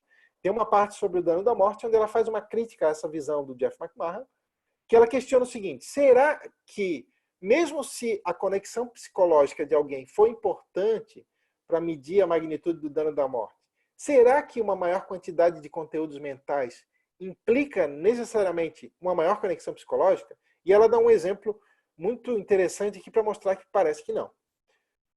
Então, eu coloquei esse exemplo aqui num desenhozinho, que é assim. Nós temos ali, novamente, o indivíduo A e o indivíduo B. Tá? E lá em cima é o gráfico do indivíduo A e aqui embaixo é o gráfico do indivíduo B. Nós temos ali o T1 e o T2 são dois instantes de tempo. Né? E em relação ao indivíduo, ali o que está em azul, em verde, são os conteúdos mentais, né, desses indivíduos. Então, no instante T1, aqueles 8 quadradinhos azuis são os conteúdos mentais do A. Quando eu falo conteúdos mentais, é tudo que constitui a mente desse indivíduo, né? Os desejos, as memórias, os traços de caráter, os valores, as intenções, tudo. Tá? Tudo que constitui a mente desse indivíduo. Ele tem esses 8 conteúdos mentais. No instante T2, vai mudar metade dos conteúdos mentais dele, tá? Mas ele vai, dos 8 conteúdos mentais que ele tem no instante T1, ele vai manter 4 e vai mudar 4. Tá? E o indivíduo B, ele tem uma mente mais simples, ele tem menos conteúdos mentais, ele só tem 4 conteúdos mentais. Tá? E no instante T1, ele tem 4 conteúdos mentais, que estão em azul, e no instante T2, 3 desses conteúdos mentais vão continuar com ele e ele vai mudar um só. Né?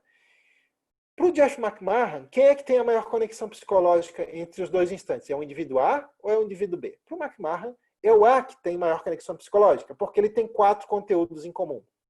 Tá? Dos 8, ele fica com 4, ele tem 4 em comum, e o B tem 4 e ele só fica com 3 em comum. Então, A tem 4, B tem 3, quem tem maior conexão psicológica é o A.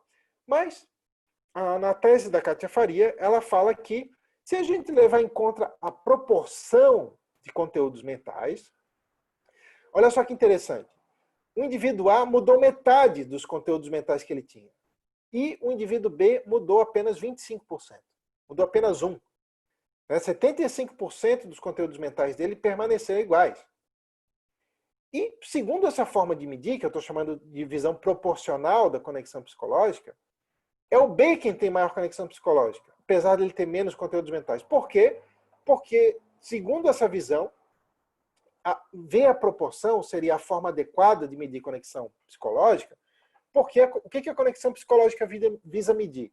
É o quão parecido alguém é consigo mesmo ao longo do tempo.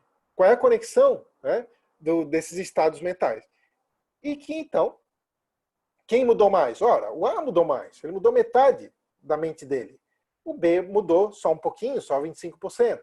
Então, segundo essa visão, não podemos deduzir que, porque alguém tem uma maior complexidade mental, então que tem necessariamente maior conexão psicológica. Não.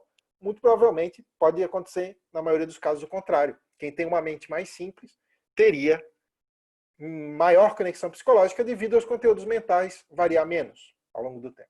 Tá? Então, estou chamando aqui de variante da porcentagem, tá? Da teoria da conexão psicológica. Então, segundo essa visão, centrada na porcentagem, que é a da Kátia Faria, não é do Jeff McMahon, os seres com menor complexidade mental podem ter uma conexão psicológica mais forte. Então, os animais não humanos, né, e também aí os bebês humanos, as crianças pequenas, os portadores de certas doenças mentais, etc., eles podem, segundo essa visão, estar relacionados aos seus eus futuros em maior grau do que os seres que têm uma complexidade mental maior, dada a proporção dos seus conteúdos mentais variarem menos em comparação aos humanos adultos normais, por exemplo. Né? Então, eles teriam uma conexão psicológica mais forte, e mesmo que a conexão psicológica for relevante para o dano da morte, então, se a teoria da conexão psicológica, que é baseada na porcentagem, for mais adequada, não poderemos dizer que seres que têm uma complexidade mental menor, que têm menores capacidades cognitivas, têm uma conexão psicológica menor, então não podemos dizer que eles são menos prejudicados com a morte. Tá? Vamos ver uma segunda crítica. A segunda crítica é que, mesmo se a gente assumir a relevância da conexão psicológica para a magnitude do dano da morte, seja lá se a gente medir do jeito do Jeff McMahon, seja lá se a gente medir do jeito que é com base na proporção de conteúdos mentais, será que maior conexão psicológica implica necessariamente maior dano da morte? E eu vou dar um exemplo aqui que mostra que em alguns casos não. Tá? Então, vamos supor aí que, outro caso, que em termos de AVAX, o indivíduo A é prejudicado com a morte em menos 20. E o indivíduo B é prejudicado em menos 42.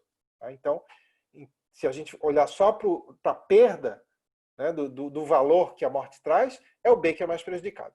Mas, inserindo aí a conexão psicológica, vamos supor que o A vai ter uma conexão psicológica completa, se continuar vivo, e o B vai mudar metade da sua conexão psicológica. Seja lá se a gente estiver medindo da maneira do Jeff McMahon, seja lá se a gente está medindo lá da maneira proporcional que a Kátia Faria sugere. Tá? Mas olha só que interessante. Mesmo assim, nesse caso, o indivíduo A seria prejudicado com a morte em menos 20, porque menos 20 multiplicado por 1, que é a conexão psicológica dele. E o menos 42 do B, mesmo que se a gente multiplique por metade, por 0,25, ainda dá menos 21. Então, ainda assim, mesmo inserindo a conexão psicológica, os AVAX, nesse caso, mostra que o B é ainda assim mais prejudicado se morrer. Então, mesmo se a gente inserir aí a conexão psicológica na medição da magnitude do dano da morte, não podemos deduzir automaticamente que quem tem uma conexão psicológica menor, seja lá se a gente medir do jeito do McMahon ou do jeito proporcional, então que esse indivíduo é menos prejudicado com a morte. Não. Os AVAX podem mostrar que ainda assim ele é mais prejudicado com a morte, mesmo que ele tenha uma conexão psicológica menor. Tá? E vamos ver uma terceira crítica, que ao meu ver é a mais importante, e que ela questiona a própria relevância da conexão psicológica na medição do dano da morte. Tá? Então, essa terceira crítica, ao meu ver, é a mais importante e realmente ela mostra, segundo entendo, um grave problema com inserir a conexão psicológica no cálculo da magnitude do dano da morte. A crítica começa por apontar o seguinte: ó, quando alguém morre, é compreensível a gente lamentar assim, olha, morreu tão cedo, né? Que pena. Ah, viveu tão pouco até agora, né? Tinha tanto ainda para viver. Tá? Isso parece que faz diferença na hora da gente lamentar o quão ruim foi aquela morte. Mas, por outro lado, parece que soaria muito, muito absurdo a gente lamentar a morte assim. Poxa, ele mudou tão pouco nas últimas décadas, né? Ele mudou tão pouco os valores, os traços de caráter, as crenças, os desejos. Ele memorizou todos os números da lista telefônica e nunca mais esqueceu. Né? Que pena, né, que ele morreu. Por isso é que mostra o quão ruim foi a morte dele. Né? Poxa, ele resistia tanto a se livrar de qualquer crença que ele tivesse, por mais absurda que fosse. Né? Pô, esse cara sempre foi um mau caráter a vida inteira, ele nunca mudou. Pô, que ruim que foi a morte dele. Soaria absurdo lamentar a morte assim, mas isso, nós deveríamos levar isso em conta na hora de lamentar o dano da morte, se a conexão psicológica foi importante para o dano da morte. Porque ela mostra, por exemplo, que um cara que foi um mau caráter a vida inteira, ele tinha uma conexão psicológica forte, né? Porque ele teve um traço de caráter que perdurou a vida inteira. O cara também que tinha um monte de crenças absurdas, e isso aumenta a conexão psicológica dele se ele nunca se livrou dessas crenças. Né? E parece estranho lamentar o dano da morte assim. E vamos explicar em mais detalhes por que isso sugere um problema lá para inserir a conexão psicológica na magnitude do dano da morte. Vamos ver um exemplo aqui, que nós temos aqui, eu estou chamando de um exemplo da pessoa teimosa e da pessoa racional. Vamos ver se eu botei dados desse exemplo. Não. Ó, vamos supor que nós temos duas pessoas, tá? Pessoa A, ela é teimosa. Ela tem umas crenças assim, por exemplo, de que os dinossauros não existiram, né? Ela acredita também que, sei lá, a Terra tem o formato de um triângulo, e essa pessoa também mostra porque ela é racista, e que ela conhece todos os argumentos contra essas crenças que ela tem, mas ainda assim ela bate o pé no chão e mantém essas crenças, e ela não tem nenhum argumento para defender essa crença. Ela é simplesmente uma pessoa teimosa. Ela não se livra dessas crenças, ela é teimosa. E vamos supor uma pessoa B, e essa pessoa B, ela tinha todas essas crenças irracionais que a pessoa A tem, mas depois de ouvir os argumentos contrários a essas crenças, ela mudou. Tá? Porque ela é uma pessoa mais aberta a argumentos contrários, ela é mais racional. Então, qual é a probabilidade ao longo do tempo? É que, devido à pessoa A ser mais teimosa, que ela continue mantendo uma conexão psicológica maior, porque ela vai manter mais crenças e traços de caráter ao longo do tempo iguais do que a pessoa B. É mais provável que a pessoa B mude. Agora vamos supor que essas duas pessoas teriam viveram até agora a mesma quantidade de desfrute e teriam pela frente a mesma quantidade de desfrute para viver. Se a gente inserisse aí a conexão psicológica no cálculo da magnitude do dano da morte, a gente teria que dizer que essa pessoa teimosa seria mais prejudicada com a morte do que a pessoa mais racional. Mas isso parece muito estranho, né? Porque o quão teimoso alguém é não parece relevante para o dano da morte. Mas, se a conexão psicológica fosse importante para a magnitude do dano da morte, teríamos que dizer que essa pessoa teimosa seria mais prejudicada por morrer, porque o fato dela ser mais teimosa mostra que a conexão dela psicológica teria razões para acreditar que seria maior, porque ela mudou menos ao longo do tempo e provavelmente continuaria mudando menos. E tem um outro exemplo que mostra essa mesma coisa, só que para a mesma pessoa. Esse exemplo aqui é mais legal, porque vamos supor aí que tem duas possibilidades futuras para essa pessoa teimosa. Agora vamos pegar só a pessoa teimosa do primeiro exemplo. Ou essa pessoa... vamos supor que... Sabe aqueles casos em filme de ficção científica que um detalhezinho muda o futuro, né? E não é diferente da vida real, né? Então, vamos supor que se essa pessoa abre uma porta agora, tá? Ela vai entrar num lugar que ela vai encontrar lá um livro que vai mudar a cabeça dela. Essa pessoa teimosa, ela vai deixar de ser uma pessoa teimosa, ela vai ter aí uma experiência transformadora, e ela, digamos que ela fosse lá um mau caráter, e e ela fosse teimosa e irracional, ela vai mudar isso tudo, vai virar uma pessoa altruísta, vai virar uma pessoa racional. Então ela tem um eu futuro, uma primeira possibilidade, que é ela mudar bastante. Tá? E numa segunda possibilidade, vamos supor que ela tropeçou e não abriu essa porta lá de uma loja que tinha esse livro, ela continuou o resto da vida turrão, assim, né? Irracional e teimoso e mau caráter também. Então, nós temos duas possibilidades de eu futuros para essa pessoa. Né? Na primeira, ela muda bastante, a conexão psicológica dela é quase nula, né? De tanto que ela mudou. E no segundo caso, por continuar teimoso e mau caráter, a conexão dela psicológica é maior. Se a conexão psicológica fosse importante para a magnitude do dano da morte, nós teríamos que dizer que a morte é pior para essa pessoa se ela impede dela se tornar, continuar sendo um cara assim irracional e teimoso, do que se a morte impedisse dela mudar bastante. Mas parece que não, né? Parece que o dano da morte não se explica com base nisso. Se explica, pelo contrário, com base naquilo que a morte impediria de desfrute, né? Que são os parâmetros dos AVAX, lá, tanto passados quanto futuros. Né? Ou seja, os parâmetros passados fariam quanto menos alguém viveu até agora, faria os parâmetros futuros, os AVAX futuros têm mais valor para essa pessoa. Né? Parece que o dano da morte está aí e não na conexão psicológica. Por que que a maioria das pessoas que apoia essa inserção do parâmetro da conexão psicológica acha que isso é relevante? Né?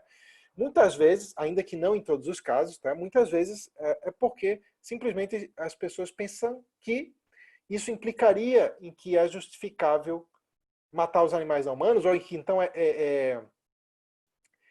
que isso implica em que os seres com menos capacidades cognitivas seriam menos prejudicados com a morte. Mas se as pessoas não soubessem dessa implicação, dificilmente explicariam o dano da morte assim, né, com base na conexão psicológica. Então, isso parece ser mais uma razão para a gente rejeitar essa visão. Mas temos ainda uma última defesa aqui dessa visão. Tá? Alguém poderia objetar ao que eu argumentei, dizendo o seguinte: olha, o parâmetro da conexão psicológica é importante porque é a partir da conexão psicológica que a gente sabe o grau com que alguém é o mesmo indivíduo ao longo do tempo. Tá? Então, eu vou chamando essa objeção de objeção centrada na teoria de identidade individual, né, baseada na memória. As teorias da identidade individual, elas dizem o que faz um indivíduo ser ele mesmo ao longo do tempo.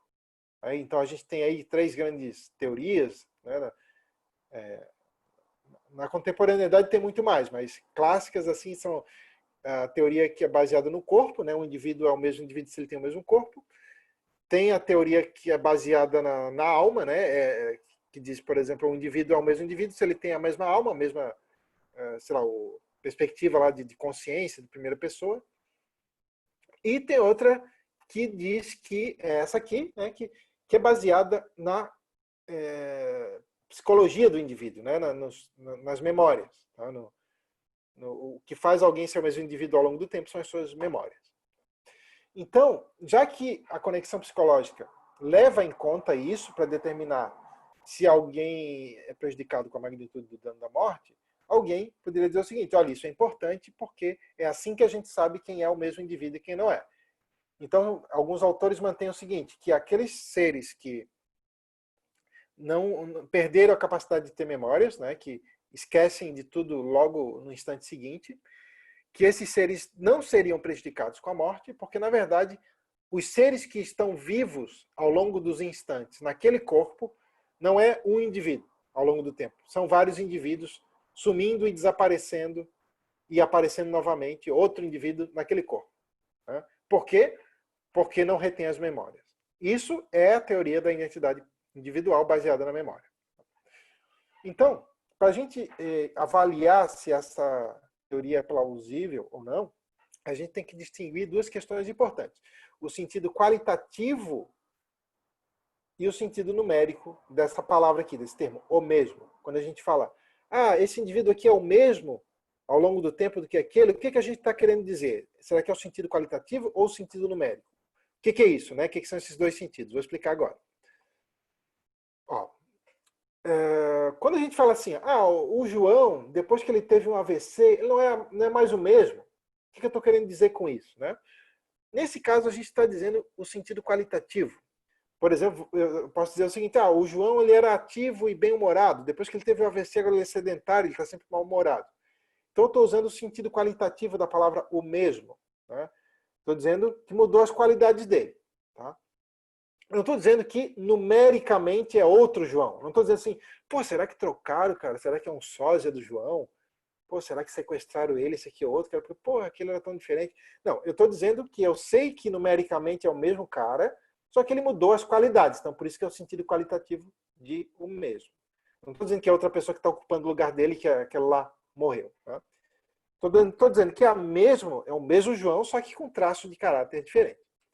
Então, aí vem a questão. Para o dano da morte, o que importa? É a identidade qualitativa ou é a identidade numérica? Será que o que importa é o quanto alguém muda psicologicamente ao longo do tempo? Ou é a identidade numérica? Ou seja, o fato de ter ali um indivíduo, né, uma consciência, ou ter outra. Né? Ou ter um corpo, ou ter outro. E eu vou dar um exemplo a seguir, que parece que o que importa é a identidade numérica para o dano da morte. Então, que a teoria que leva em conta conexão psicológica, parece que ela tem um problema. Vamos ver. Esse exemplo aqui é muito bacana. Eu adaptei de um livro do Derek Parfit que chama Reasons and Persons, né? Razões e Pessoas, que é um livro assim, genial. Mas eu adaptei, o exemplo é um pouquinho diferente e a conclusão que eu estou defendendo aqui é diferente da que ele defende lá também. Tá? Mas, enfim, o exemplo é esse. É o exemplo do tiro mortal e da máquina copiadora. Tá? Deixa eu ver se eu coloquei um outro exemplo. Tá. Acho que sim. Sim. Então, vamos ver. Eu botei duas variações desse exemplo. Vamos ver o primeiro. Vamos supor que eu tenha apenas duas opções. Tá? Ou eu mudo todos os meus traços de caráter e minhas memórias, vamos supor que eu perco minhas memórias e ganho outras, tá? Eu tenho que escolher ou fazer isso, ou então eu levar um tiro mortal. Tá? Mas não sem antes as minhas memórias e traços de caráter serem copiados para outro corpo. Tá? A questão importante para a gente agora, em qual desses dois cenários eu, Luciano, morro?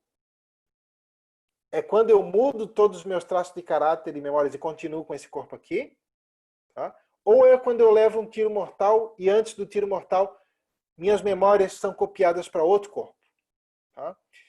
Qual é a importância disso, né? Para a gente ver a magnitude do dano da morte?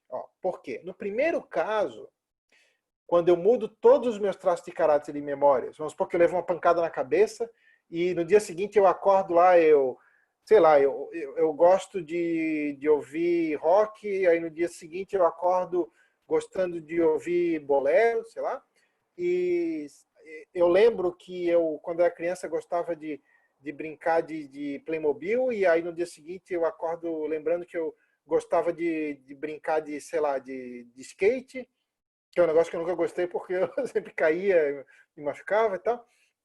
E eu mudei, então, meus traços de caráter e minhas memórias, tá? Então, mas eu estou nesse corpo aqui, tá? Então, no primeiro caso, a pessoa que continua viva mantém uma conexão psicológica comigo que é quase nula. Vamos supor que eu perdi todas as memórias, não reconheço mais a minha filha, a minha mãe, meu pai, etc. Mas, numericamente, eu sou o mesmo. Tá? No segundo caso, a pessoa que continua viva, ela, no segundo caso, onde esse corpo aqui leva um tiro e apaga, mas antes eles copiam minhas memórias e traços de caráter e põem em outro corpo, né? Em um Android, por exemplo. Nesse segundo caso, essa pessoa que continua viva, ela pode ser até idêntica a mim, no sentido psicológico, mas, numericamente, não é eu. É outra consciência que está ali experimentando o mundo. Ainda que lembre que sou eu. Mas não sou eu. Eu morri. Então, parece que esse exemplo mostra que é a identidade numérica que importa para o dano da morte. Que onde que eu morro? Nessas duas opções. Parece que é no 2. Tá? Apesar de que no 1 eu mudo as minhas memórias e traços de caráter, mas sou eu só não lembro quem eu sou. Tá? E no 2, tem alguém que lembra que sou eu, mas esse alguém não é eu. Tá? Bom, se esse exemplo ainda não convenceu alguém que está assistindo, eu vou dar um segundo exemplo, e esse segundo exemplo eu acho que vai convencer mais. Antes da gente ver esse segundo exemplo, o que eu quero mostrar com esses exemplos é o seguinte, ó, que existe uma diferença entre alguém ser o mesmo indivíduo e acreditar que é o mesmo indivíduo. No segundo cenário aqui, ó, esse alguém que tinha as minhas memórias lembraria que eu e ele acreditaria que eu. Mas ele não seria eu porque eu morri. Né? Então, já que, segundo eu esqueci aqui, segundo a teoria de identidade pessoal baseada na memória, a pessoa no cenário 2, ela é eu, porque como ela tem as minhas memórias, ela acredita que é eu. E eu acho que tem aí um grave problema, porque isso é confundir acreditar que alguém é o mesmo indivíduo com alguém ser o mesmo indivíduo. Por exemplo, se fossem implantadas memórias falsas em mim, de que eu tive lá numa grande guerra, que eu fui um herói de guerra, eu acharia que eu fui um herói de guerra. Mas não quer dizer que eu fui. Né? Mas vamos ver então esse segundo exemplo, que aí acho que algumas pessoas que talvez não tenham se convencido pelo primeiro exemplo, provavelmente se convenceriam com esse segundo, talvez. Né? Vamos ver se eu botei os dados desse exemplo. Sim. Então, estou chamando esse exemplo de o exemplo da máquina copiadora, que é aquele primeiro lá, né, que copia minhas memórias e traços de caráter, e lá eu levo o tiro mortal. Mas agora, nessa segunda variação, eu não levo o tiro mortal. Tá? Nesse segundo exemplo, eu continuo vivo, eu estou aqui. Tá? E aí, vamos supor que venham os alienígenas aqui, enquanto eu estou dando essa aula aqui para vocês, sem eu perceber, os caras vão lá, copiam minhas memórias e traços de caráter, tá? E lá eles estão fabricando um novo corpo, tá? Que é igual ao meu. Pode ser igual, pode ser diferente, tanto faz, por esse exemplo. E aí, no cérebro desse novo ser, eles vão inserir minhas memórias e meus traços de caráter, tá? E agora estão vivos o Luciano 1 e o Luciano 2. Aí vamos supor que no dia seguinte a gente se encontra na rua, leva aquele susto, né? Bom, então, segundo essa teoria da identidade pessoal, que é baseada na conexão psicológica, se ela tivesse correta, os dois seriam o mesmo indivíduo. Mas, poxa, parece que não são. Parece que são dois indivíduos, numericamente distintos, que têm as mesmas memórias. Então, isso parece mostrar que a teoria de identidade pessoal baseada na memória, que ela tem um grave problema. Né? Ó, porque esse exemplo anterior que a gente deu, o que nós temos? Dois indivíduos, numericamente distintos. Por quê? Porque aquilo que um experimenta, daqui para frente, o outro não experimenta. Tá? Porque estão em corpos diferentes. O que um decide não vai afetar o movimento do outro, né? E vice-versa. Né? Numa situação onde a gente tivesse dois corpos distintos, tá? E apenas uma mente comandasse os dois corpos, aí sim, a gente teria dois corpos diferentes em um mesmo indivíduo. Tá? A mesma mente experimentasse as coisas que acontecem com ambos os corpos. Por exemplo, parece que quando a gente está jogando videogame, tu comanda dois personagens com o mesmo controle. Né? Mas não é isso que aconteceria no exemplo que eu dei. No exemplo que eu dei, a gente teria dois corpos diferentes, tendo experiências diferentes, tomando decisões que afetam corpos diferentes, tendo perspectivas de primeira pessoa diferentes, tendo consciências diferentes. A única semelhança é que eles teriam a mesma conexão psicológica, as mesmas memórias, intenções, traços de caráter. Então, se são dois indivíduos numericamente distintos, tá? Então a teoria de identidade pessoal baseada na memória tem que enfrentar esse problema. Parece que ela é inadequada. Então, parece que o que importa para a identidade individual, ao longo do tempo, né, o que faz um indivíduo ser ele mesmo ao longo do tempo, é ele ser o mesmo centro de experiências, né, e de escolhas também, né, de comando de movimento. No caso de dois corpos com memórias iguais, mas formando dois centros de experiência e de escolha distintos, formando duas consciências, O que a gente tem são dois indivíduos diferentes com as mesmas memórias. Então, é possível a gente criticar essa defesa da importância do grau de conexão psicológica para medir o dano da morte, apontando que ela depende da validade de uma teoria sobre a identidade pessoal, que ela é altamente questionável. Tá? Então, isso parece sugerir que a forma mais plausível de se determinar a gravidade do dano da morte é contabilizar somente em AVAX, tanto passados quanto futuros. Né? Lembrando que os AVAX passados são importantes, porque quanto menos alguém desfrutou até agora, mais os AVAX futuros teriam valor para esse alguém. Então, para terminar a aula de hoje, a gente pode falar aqui de 3 conclusões gerais que a gente pode tirar a partir do que a gente discutiu. A primeira, em relação ao dano da morte para os seres sencientes, é que todo ser senciente, independentemente de espécie e de grau de capacidades, é prejudicado com a morte, caso continuar vivo para ele for melhor do que morrer. E a segunda conclusão é em relação ao dano da morte e o especismo. Né? Os humanos não são necessariamente mais prejudicados com a morte do que os animais não humanos. Porque, como a gente viu, pode ser que os AVAX indiquem que, em determinados casos, são os animais não humanos que são mais prejudicados com a morte.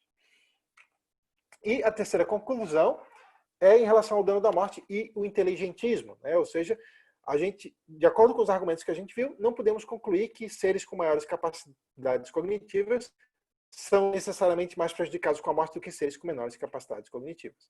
Então, acabamos a aula de hoje, né, que foi a nossa 5ª aula do nosso curso. Temos mais 3 aulas pela frente. Agradeço quem teve paciência de assistir até agora e fico muito contente que várias pessoas estão mandando dúvidas e comentários e críticas e argumentos lá no fórum. E espero vocês semana que vem. Muito obrigado. Até logo. Onde é que eu paro a gravação? Ah, aqui.